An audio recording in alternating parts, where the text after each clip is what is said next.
Assalamualaikum warahmatullahi wabarakatuh.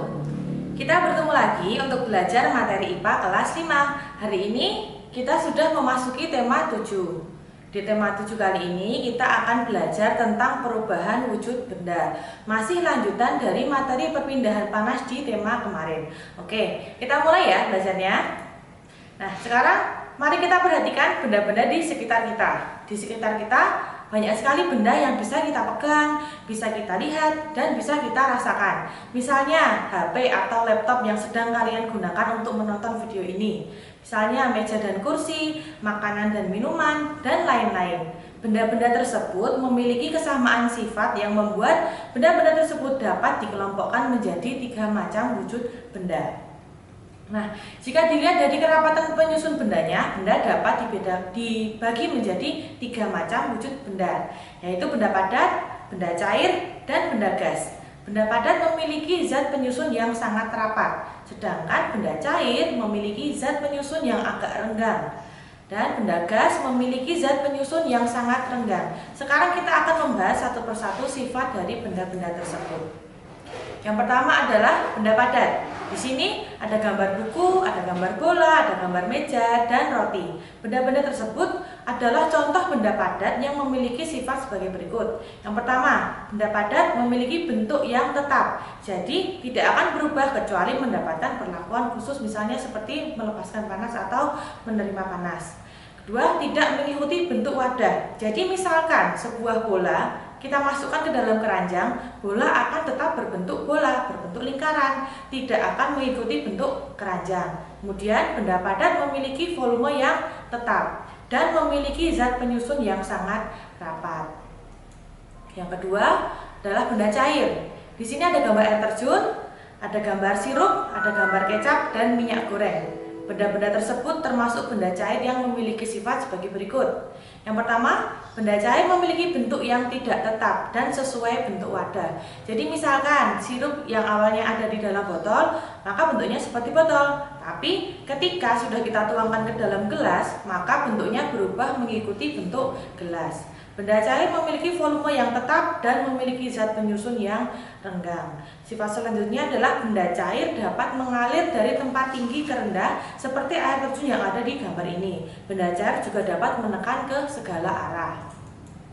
Yang ketiga adalah benda gas.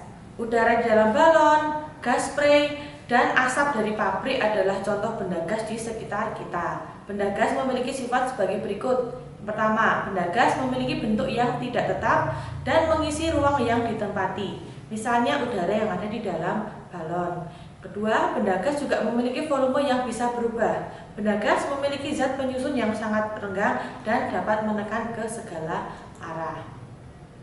Nah, benda-benda tersebut dapat mengalami perubahan wujud jika melepas atau menerima panas. Sama seperti di materi sebelumnya, di gambar ini anak panah warna merah menunjukkan perubahan wujud akibat menerima panas. Sedangkan anak panah warna putih menunjukkan perubahan wujud akibat melepaskan panas. Sekarang kita akan membahas masing-masing perubahan wujud tersebut. Yang pertama, peristiwa mencair. Ketika benda padat menerima panas, maka benda padat berubah menjadi benda cair. Contoh peristiwa mencair adalah ketika mentega untuk menggoreng akan mencair jika dipanaskan, dan es akan mencair jika diletakkan di udara terbuka. Coklat padat yang dipanaskan juga salah satu contoh proses mencair. Yang kedua, peristiwa membeku. Ketika benda cair melepaskan panas, benda cair berubah menjadi benda padat. Contohnya adalah minyak goreng di tempat yang dingin akan membeku. Proses membeku juga terjadi saat air dimasukkan ke freezer, saat membuat es mambo, dan pada proses pembuatan gula Jawa. Peristiwa yang ketiga adalah peristiwa menguap. Jadi ketika benda cair menerima panas, benda cair berubah menjadi benda gas. Contohnya adalah ketika air dipanaskan sampai mendidih, maka akan keluar uapnya. Kemudian proses pembuatan garam tradisional dan spiritus yang dibiarkan di botol terbuka juga lama-lama akan menguap. Peristiwa yang keempat adalah mengembun. Ketika benda gas melepaskan panas, benda gas berubah menjadi benda cair.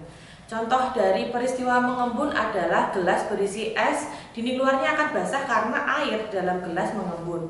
Kemudian terjadinya hujan dan basahnya rumput di pagi hari juga merupakan contoh peristiwa mengembun. Peristiwa yang kelima adalah menyublim. Ketika benda padat menerima panas, benda padat berubah menjadi benda gas. Contohnya adalah ketika kapur barus dibiarkan di udara terbuka lama-lama habis. Begitu juga dengan kamper di dalam lemari. Kamper lama-lama habis dan baju menjadi wangi. Ya, peristiwa yang terakhir adalah mengkristal atau ada yang menyebutnya menghablur. Nah, ketika benda gas melepaskan panas, benda gas berubah menjadi benda padat. Contohnya adalah pembentukan kristal belerang dari gas belerang di kawah gunung berapi dan terbentuknya bunga es di dalam freezer dan uap menjadi salju juga merupakan contoh peristiwa mengkristal. Oke, sekian untuk materi IPA di tema 7. Materi untuk tema ini tidak banyak, insya Allah kita akan bertemu lagi di materi selanjutnya. Terima kasih, semoga bermanfaat. Wassalamualaikum warahmatullahi wabarakatuh.